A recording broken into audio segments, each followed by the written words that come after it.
I never imagined betrayal could cut this deep. For 5 years, I believed Daniel was the kind of husband who would stand by me no matter what. He stayed awake during my morning sickness, rubbed my back when the cramps doubled me over, and even hired Olivia, his so-called childhood friend and a respected OB-GYN, to be my private doctor during the pregnancy. It all looked perfect from the outside, too perfect. The day I went into labor, I thought my life was about to change in the most beautiful way. The contractions hit hard, my body trembled under the fluorescent lights of the hospital room Daniel had booked, a private suite that cost more than most people's yearly rent. He told everyone he wanted me to have the best, but when the bleeding started fast, heavy, unstoppable, he was gone. He wasn't by my side when the monitors screamed.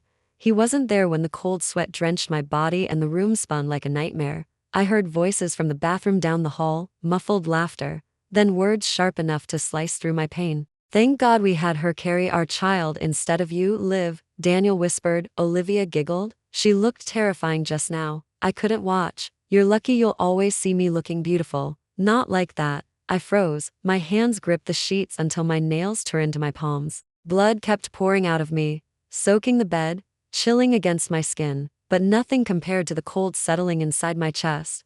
They laughed again. They stayed locked away together while I bled, while I felt life leaving me. That night, in a blur of agony, I died. When I opened my eyes again, I was back in the hospital room, not bleeding this time, not dying. Daniel was smiling at me, his arm draped casually over Olivia's chair as if nothing had happened. It wasn't a dream, it wasn't some fevered hallucination. I knew exactly where I was. This was the moment before the worst night of my life. I didn't scream. I didn't faint. I reached into my bag and pulled out the divorce papers I had drafted years ago but never signed. My voice came out steady, cold, and sharper than I ever thought I could sound. "I'm done, Daniel. I don't want the marriage. I don't want the baby. Sign this, and both of you can leave." The air collapsed into silence. Daniel's smile faltered. His face darkened with that familiar anger he tried to hide behind his perfect husband mask. "Grace, what are you talking about? This is insane. I arranged all of this for you. You're pregnant, for God's sake, and you want a divorce?" If I hadn't lived through his betrayal once already, I might have believed his outrage, but I remembered the blood. I remembered the way he mocked me while I begged for help. And I remembered that the child I carried wasn't even mine, it was Olivia's embryo, planted in me like I was nothing but a vessel. I lifted my chin. "Yes, I want a divorce, and I'll terminate the pregnancy tomorrow. Sign the papers." That single sentence ripped the mask from his face. He was furious, not for me, not for the pain in my body, but for the threat to his carefully constructed future. His mother, Margaret, burst into the room like she had been waiting outside for her cue. "You ungrateful woman," she shrieked. "My son gave you everything, and this is how you repay him. You finally carry our child, and you want to kill it?" I stared straight into her eyes. "Your grandchild isn't even mine, and everything Daniel has, he built on my brother's money. My family carried him when he had nothing." Margaret's mouth fell open. Daniel's face twisted, half fury, half panic. He hated when I exposed the truth, when I reminded him that without my brother Michael's investments, his company would have never survived its first year. Olivia tried to smooth things over, playing her usual role as the sweet, innocent friend. She placed a hand over mine, her tone dripping with false concern. "Grace, you're just emotional. Hormones do that. Daniel only wants what's best for you. Please don't push him away. We'll take care of you. Trust us." I yanked my hand free like her touch burned me. "Don't call me your sister. You don't get to play family with me. You want Daniel? Take him. But don't pretend this is about me." Her eyes welled up with tears so rehearsed they could have won her an Oscar. Daniel jumped to her defense, tearing the papers in half with a flourish. "She's just my friend, nothing more. You're paranoid, Grace. Maybe you're the one cheating. Is that what this is? You're guilty, so you want to punish me?" The nurses watching from the corner whispered to each other, already judging. The perfect narrative was spinning against me. Daniel, the loyal husband, Olivia, the angelic doctor, and me, the unstable wife, selfish and cruel. I didn't fight them, not then, not with words. I simply looked Daniel in the eye and said, "You can rip up as many papers as you want. I'll just print new ones." The marriage is over. That night, while Daniel disappeared again, probably into Olivia's arms, I made an appointment for the procedure. I would not carry their child, not again. But in the morning, when I tried to leave the house, two large men in suits blocked the door. Sorry, ma'am, one said, shifting uncomfortably. Mr. Miller said you're not allowed to go out. I clenched my fists. Do you realize this is illegal? You can't keep me here. They looked away, shame flickering in their eyes. They were just following orders. I stormed to the garage, where I found Daniel laughing with Olivia. She was running her hand along the hood of a custom sports car, my car, a gift from Michael when he learned I was pregnant. I hadn't even driven it once. Daniel, she said sweetly, are you really giving me this? It looks expensive. I wouldn't want Grace to be upset. She won't mind, he said, his arm sliding around her waist. She owes you for yesterday. This car is yours. My vision tunneled. That car is mine. You don't get to give it away. Olivia tilted her head, mocking me with her innocence. Grace, you're married. What's his is yours, and what's yours is his. Isn't that how it works? I pushed her back before I could stop myself. She stumbled, and Daniel rushed to catch her, glaring at me like I was a monster. What is wrong with you? She's only trying to help. She's done more for you than you deserve. You will stay in this house, Grace. You will carry this child, and if you won't, then I'll make sure you regret it. Something inside me snapped. I looked at the car, at the way they both touched what wasn't theirs, and I made my choice. I slid into the driver's seat, the engine roaring to life. Daniel's smug grin faltered as he realized what I was about to do. You said what's yours is mine, Daniel? I shouted over the sound of the revving engine. Then half of this car is mine, and I'll take it now, before either of them could react. I slammed my foot on the gas and drove straight into the wall. The crash was the sweetest sound I had ever heard. When I woke up, the hospital ceiling glared down at me. My body ached, my head throbbed, but the pain in my abdomen was gone. Daniel sat beside the bed, his face twisted into a mask of sorrow. Grace, the baby didn't make it, he said softly, as if he were delivering news of a tragedy. But don't worry, we'll try again. We can always do another round of IVF. His words hit me like ice water. Not because of the loss, I had never wanted that child, but because I could see it in his eyes. The grief wasn't for me. It was for the embryo that had belonged to Olivia. I turned my face toward the window. There won't be another round, I said flatly. As soon as I'm discharged, we're getting a divorce. Daniel's mask cracked. His jaw tightened. His voice sharpened. Grace, are you out of your mind? You think you can just throw this marriage away? You think you can walk away from me? I didn't answer. Silence was my shield. His anger spilled over. You wrecked that car on purpose. You killed our child. Do you have any idea what you've done? I met his glare with a calmness I didn't feel. Yes, and I don't regret it. Margaret stormed into the room, her voice shrill. You monster. That was your own baby. How could you be so cruel? Daniel gave you everything. And you repay him like this? I always knew you weren't good enough for my son. I closed my eyes, too tired to argue. I'd rather be alone than live one more day as his wife. Margaret cursed under her breath, dragging Daniel out into the hallway. But before they left, Daniel leaned close to me, his voice a whisper of steel. You'll regret this, Grace, I promise you will. 2 days later, I checked into a small hotel under a different name. Michael called me that night, his voice tight with worry.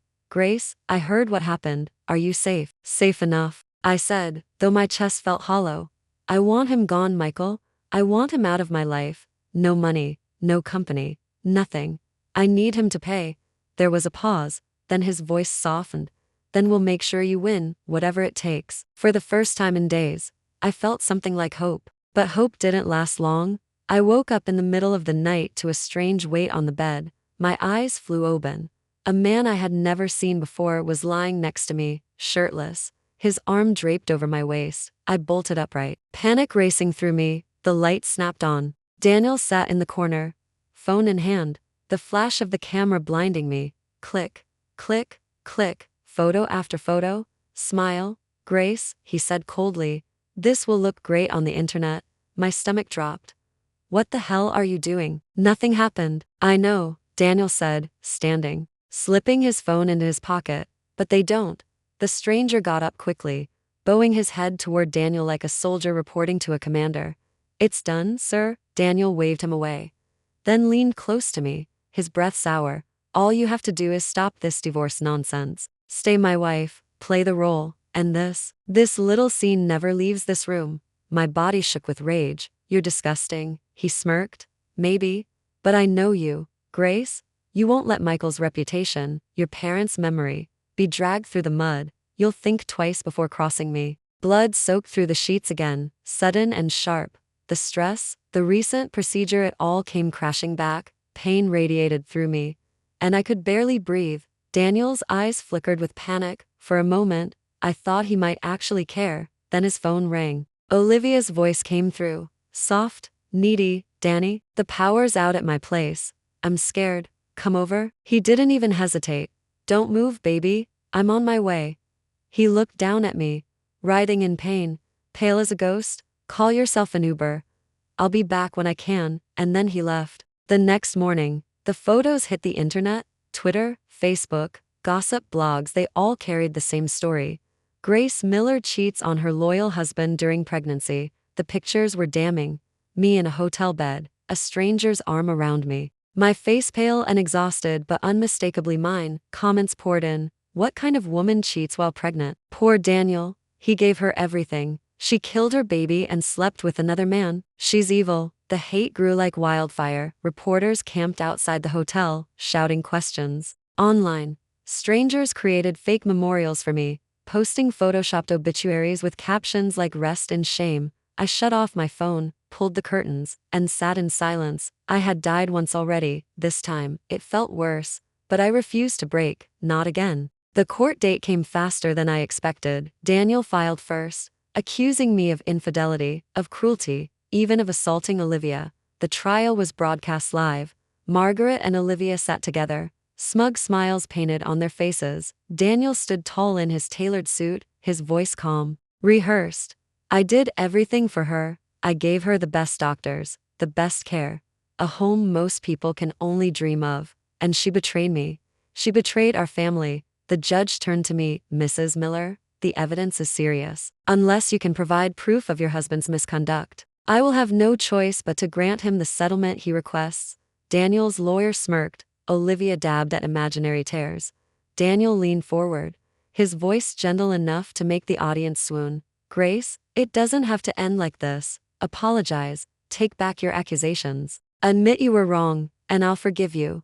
We can stay married. We can rebuild. For a second, the weight of every eye in the courtroom pressed down on me. The world believed him. The world hated me.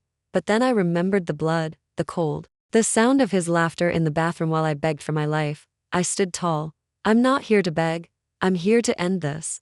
And I have proof. The audience murmured. Daniel's smile faltered. My lawyer, a tall man with sharp eyes and a reputation that stretched across the country, rose to his feet. Ethan Cole, Your Honor, Ethan said smoothly, we request permission to submit new evidence. And in his gloved hand, he held up a small plastic bag. Inside was a piece of lace, a woman's underwear. Olivia's face drained of color. The courtroom went silent. Every eye fixed on the bag Ethan held. The pale fabric inside it was unmistakable. This, Ethan said, his voice steady, was found in Mr. Miller's car. Olivia's face flushed crimson. She shifted in her seat, her hands twisting in her lap. Daniel tried to recover, chuckling nervously. Really? That's your big evidence? A piece of underwear? Anyone could have planted that. Ethan raised an eyebrow, which is why we also request access to the vehicle's dashcam footage. Daniel smirked, too confident. Go ahead, I have nothing to hide. The judge nodded, and the video flickered onto the screen at the front of the courtroom. At first,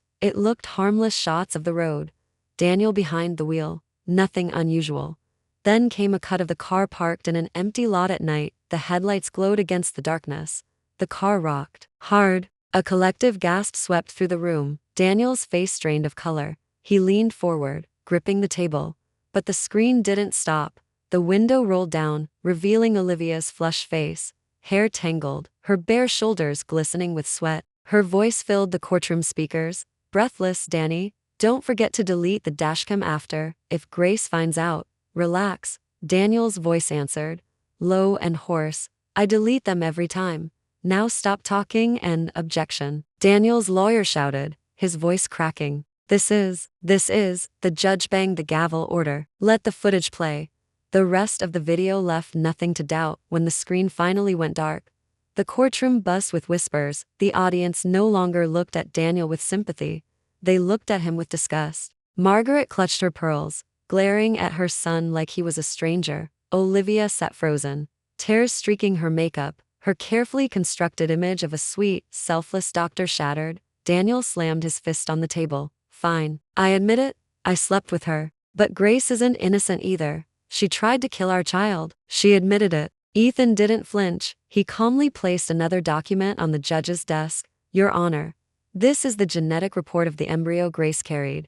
It proves, without question, that the biological mother was Olivia White. The judge's eyebrows shot up. You're saying, yes, Ethan confirmed. Grace Miller was never carrying her own child.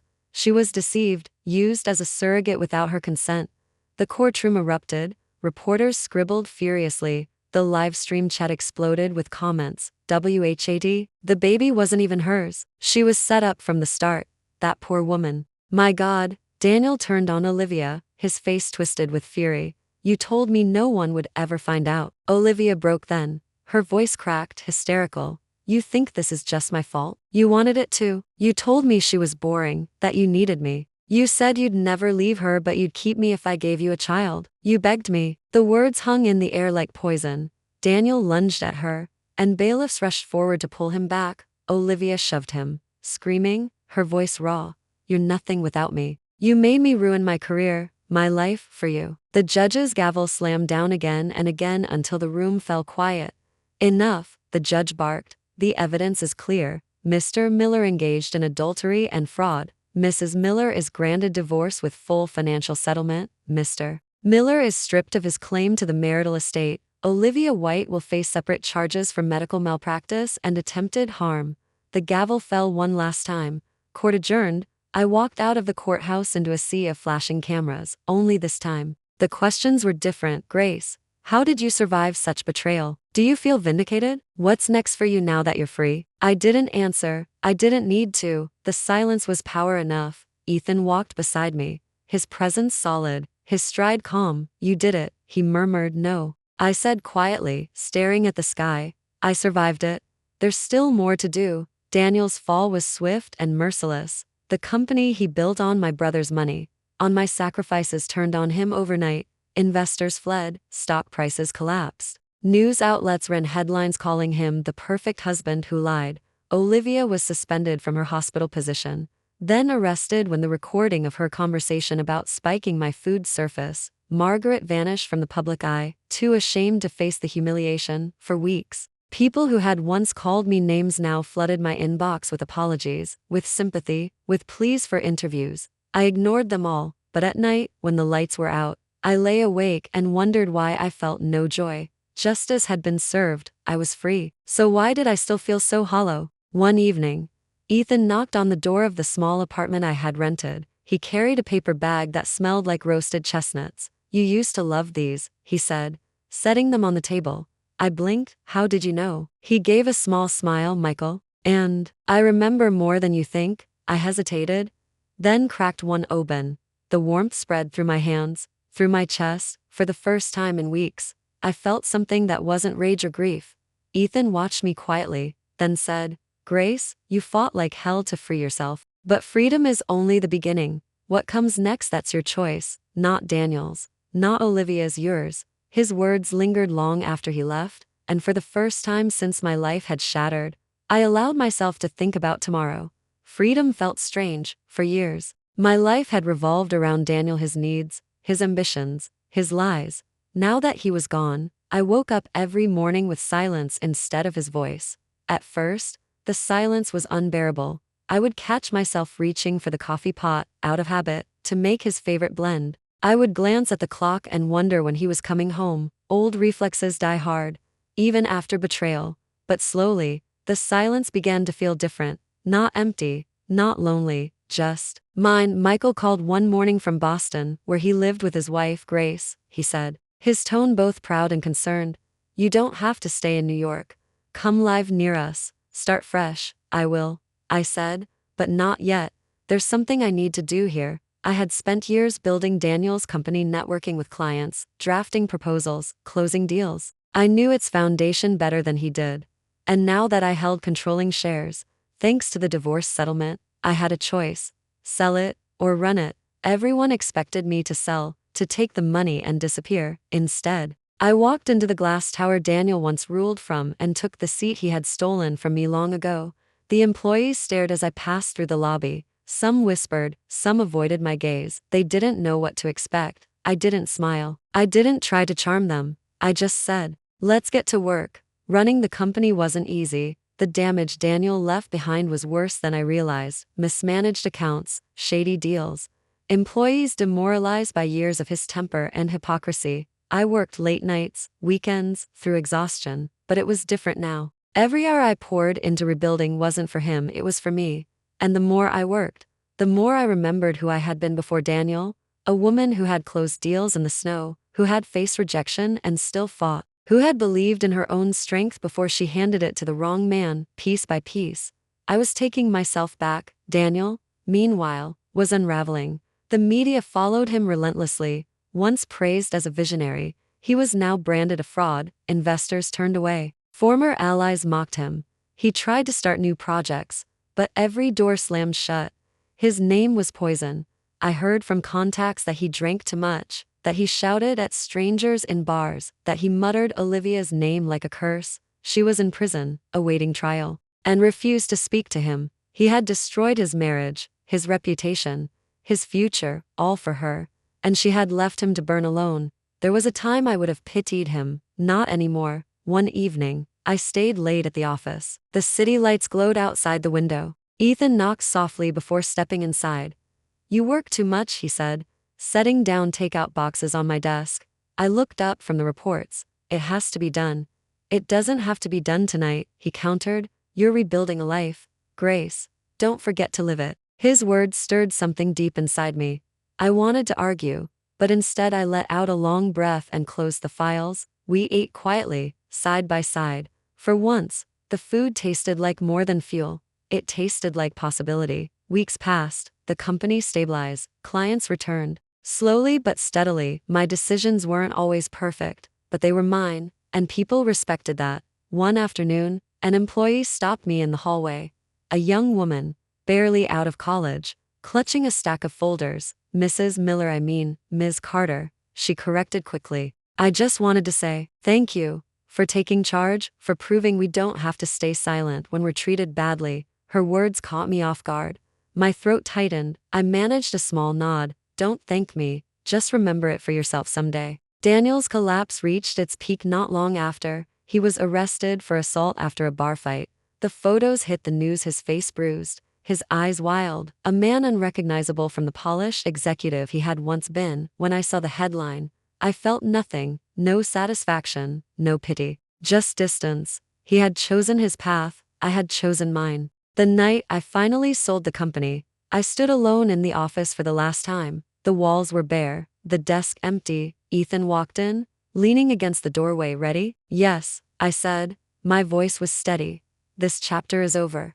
Then what comes next? I turned to him, a small smile tugging at my lips. Whatever I decide, that weekend, I flew to Boston. Michael and his wife met me at the airport, their faces glowing with relief. You look different, my brother said. Do I? I asked. Yeah. He said softly, you look free, and for the first time in years. I realized he was right. Boston in the spring was nothing like New York. The air felt softer, the trees lined the streets with blossoms, and for the first time in years, I wasn't rushing anywhere. I rented a small apartment near Michael's home. It wasn't fancy, just 2 bedrooms. Sunlight through the kitchen window, a little balcony with space for plants I didn't own yet, but it was mine. No shadows of Daniel, no echoes of betrayal. Each morning, I brewed coffee the way I liked it, not the way Daniel demanded. Each evening, I cooked simple meals, enough for one. And in the silence of those rooms, I discovered something I had forgotten. I liked my own company. The world hadn't forgotten Daniel, though. News trickled north, his appeals denied, his debts mounting, his former friends avoiding his calls. He was spotted wandering downtown Manhattan, disheveled, begging old contacts for help.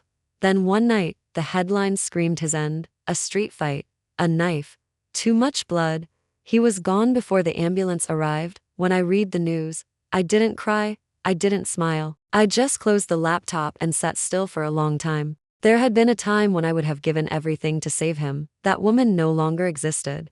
Ethan showed up on a rainy afternoon, carrying groceries like he always did when he thought I was working too hard. You heard, he said gently. Yes, I answered. And how do you feel? I thought for a moment, then shook my head. Nothing, just finished. That part of my life is finally over. He studied me with those steady eyes of his, then nodded. Good. Then maybe it's time you start the next part. The next part began slowly. I started consulting using the business experience I had built over a decade to help smaller companies avoid the mistakes Daniel had made. I set my own hours, chose my own clients. The work was challenging, but it didn't consume me. For once, I could breathe. I joined a local women's group, sharing my story in pieces, never for pity but for truth. Older women leaned in, nodding, their eyes shining with recognition. Younger women scribbled notes like they were gathering armor. It wasn't about revenge anymore. It was about passing on the lesson I had paid for with blood and years. Never give your power away. One evening, after a long day, Ethan and I sat on the balcony of my apartment. The rain had stopped, leaving the city lights shimmering across wet streets. He handed me a small paper bag. Guess what's inside? I laughed. If it's roasted chestnuts again, you're predictable. Open it. Inside was exactly that, warm chestnuts, wrapped in brown paper. I rolled my eyes, but my smile lingered. You really don't change, do you? He leaned closer. Not about the things that matter. For a long moment, we sat in silence. Then he reached into his pocket and pulled out a ring. No speech, no theatrics, just him, simple and certain. Grace, he said, you don't owe me an answer tonight or ever. But I want you to know, if you're ready to share your life again, I'll be here. Not as your savior, not as your rescuer, just as your partner. My throat tightened. I thought of the girl I had been at 20, so sure that Daniel was everything. I thought of the woman I had become, scarred but unbroken. And I thought of the future not as a promise someone else gave me, but as something I could choose. I slipped the ring onto my finger. Yes, I whispered, but only if we build it together. His smile was quiet, steady, always. Months passed. Life settled into rhythm. I traveled for work, but never too much. I planted herbs on the balcony and laughed when half of them died. I let myself enjoy the simple things: books in bed, long walks, dinners with Michael's family. Sometimes I looked back at the wreckage of my old life, and for a moment, the weight of it pressed against me. But then I remembered. I had walked through fire and come out whole, and when I looked ahead, I didn't see Daniel's shadow. I saw light. On my birthday, surrounded by friends and family, I raised a glass to survival, I said, but more than that, to choosing ourselves, to building again. Even when we think it's too late. The glasses clinked, laughter filled the room, and in that moment, I knew the truth. Revenge had freed me, but love, my love for myself, and the love I had chosen to let back in, was what saved me. I was no longer Daniel's wife, no longer Olivia's victim. I was Grace, and I was enough. That's all for today's story. Thank you for listening. This is When Love Turns into Harm. The tales I share, drawn from life or woven from imagination, are meant to offer you connection, reflection, and perhaps solace or newfound strength. If you long to see your own reflection in others' journeys, or seek a glimmer of light within the maze of emotions, subscribe to When Love Turns into Harm. Listen with your heart. Explore the stories of life.